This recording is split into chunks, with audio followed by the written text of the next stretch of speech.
ഇന്ത്യയിൽ നിന്ന് അടിയന്തര സഹായം സ്വീകരിക്കാൻ ഇറാൻ നിയോഗിച്ച വിമാനം അമേരിക്ക ആക്രമിച്ചു എന്നാണ് റിപ്പോർട്ടുകൾ. അമേരിക്കയുടെ ആക്രമണത്തിൽ വിമാനം തകർന്നെന്ന് ഇറാൻ വൃത്തങ്ങൾ പറയുകയും ചെയ്തു. നാളെ, അതായത് ഏപ്രിൽ 1-ന് ന്യൂഡൽഹിയിൽ എത്താനിരുന്ന മഹാൻ എയർ വിമാനമാണ് തകർന്നത്. ഇറാൻ്റെ മഷ്ഹദ് അന്താരാഷ്ട്ര വിമാനത്താവളത്തിൽ നിറവേപ്പിച്ച മഹാൻ എന്ന വിമാനമാണ് അമേരിക്ക ആക്രമിച്ചത്. പശ്ചിമേഷ്യൻ സംഘർഷത്തിൽ പ്രശ്നങ്ങൾ നേരിടുന്ന ഇറാന് ഇന്ത്യ വാഗ്ദാനം ചെയ്ത സഹായ വസ്തുക്കൾ ശേഖരിക്കാനായി നിയോഗിച്ച വിമാനമാണ് ഇറാനിലെ വ്യോമത്താവളങ്ങൾ കേന്ദ്രീകരിച്ചുള്ള അമേരിക്കയുടെ ആക്രമണത്തിൽ തകർക്കപ്പെട്ടത്. ഇന്ത്യയിലേക്ക് പുറപ്പെടുന്നതിന് തൊട്ടു മുൻപാണ് ഈ വിമാനം തകർന്നത്. ഇറാനിലെ സംഘർഷബാധിതർക്ക് ആവശ്യമായ അടിയന്തര സഹായങ്ങൾ എത്തിക്കേണ്ട വിമാനമാണിത്. മരുന്നുകൾ ഉൾപ്പെടെ 11 ടണ്ണിൻ്റെ സഹായമാണ് ഇറാനു വേണ്ടി ഇന്ത്യ ഒരുക്കി വെച്ചത്. മാർച്ച് 18-ന് ആദ്യഘട്ട അടിയന്തര സഹായം ഇന്ത്യയിൽ നിന്ന് പുറപ്പെട്ടിരുന്നു. ഇന്ത്യയും ഇറാനും തമ്മിലുള്ള സൗഹൃദത്തിൻ്റെ ഭാഗമായാണ് യുദ്ധസഹായം നൽകുന്നതെന്നാണ് കേന്ദ്ര സർക്കാർ അറിയിക്കുന്നത്. അതിനിടെ അമേരിക്കയ്ക്കെതിരെ പ്രതിഷേധം ശക്തമാവുകയാണ്. ഇപ്പോൾ ഇറാൻ യുദ്ധത്തിൽ പങ്കെടുക്കുന്ന അമേരിക്കൻ യുദ്ധവിമാനങ്ങൾക്ക് സ്പെയിൻ തങ്ങളുടെ വ്യോമപാത നിഷേധിക്കുകയാണ്. സൈനിക വൃത്തങ്ങളെ ഉദ്ധരിച്ച് പ്രമുഖ സ്പാനിഷ് ദിനപത്രമായ എൽ പൈസാണ് ഈ വാർത്ത പുറത്തുവിട്ടത്. സ്പാനിഷ് പ്രതിരോധ മന്ത്രി മാർഗരിറ്റ റോബിൾസ് പിന്നീട് ഇക്കാര്യം സ്ഥിരീകരിക്കുകയും ചെയ്തു. സ്പെയിനിലെ സംയുക്ത സൈനിക താവളങ്ങളായ റോട്ട, മോറോൺ എന്നിവ അമേരിക്കൻ സൈന്യം ഉപയോഗിക്കുന്നത് സ്പെയിൻ നേരത്തെ തന്നെ വിലക്കിയിരുന്നു. അതിന് പിന്നാലെയാണ് യുദ്ധവിമാനങ്ങൾക്ക് വ്യോമപാതയിലൂടെയുള്ള സഞ്ചാരത്തിനും ഇപ്പോൾ വിലക്കേർപ്പെടുത്തിയിരിക്കുന്നത്.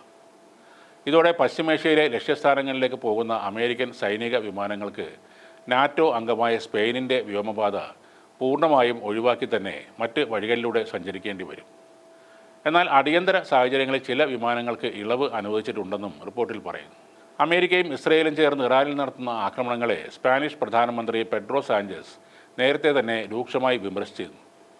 ഈ ആക്രമണങ്ങൾ അന്താരാഷ്ട്ര നിയമങ്ങളുടെ ലംഘനമാണെന്നാണ് സ്പെയിനിൻ്റെ നിലപാട്.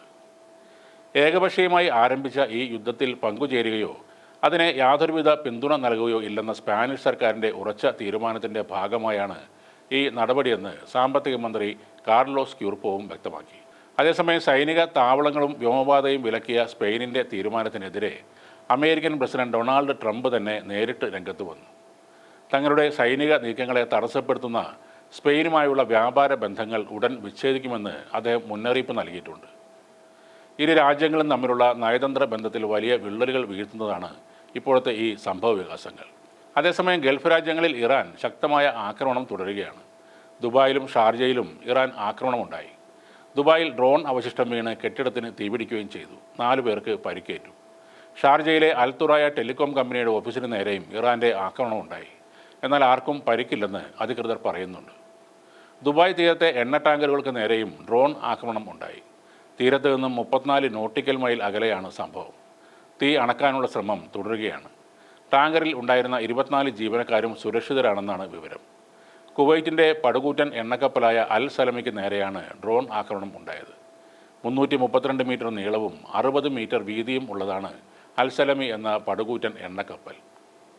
ഉടൻ സമാധാന കരാർ ഉണ്ടാക്കിയില്ലെങ്കിൽ ഇറാൻ്റെ ഊർജ്ജ സ്രോതസ്സുകളും കടൽവെള്ള ശുദ്ധീകരണ ശാലകളും ഉൾപ്പെടെയുള്ള അടിസ്ഥാന സൗകര്യങ്ങൾ എല്ലാം തകർക്കുമെന്ന് അമേരിക്കൻ പ്രസിഡന്റ് ഡൊണാൾഡ് ട്രംപ് തിങ്കളാഴ്ച ഭീഷണിപ്പെടുത്തിയിരുന്നു.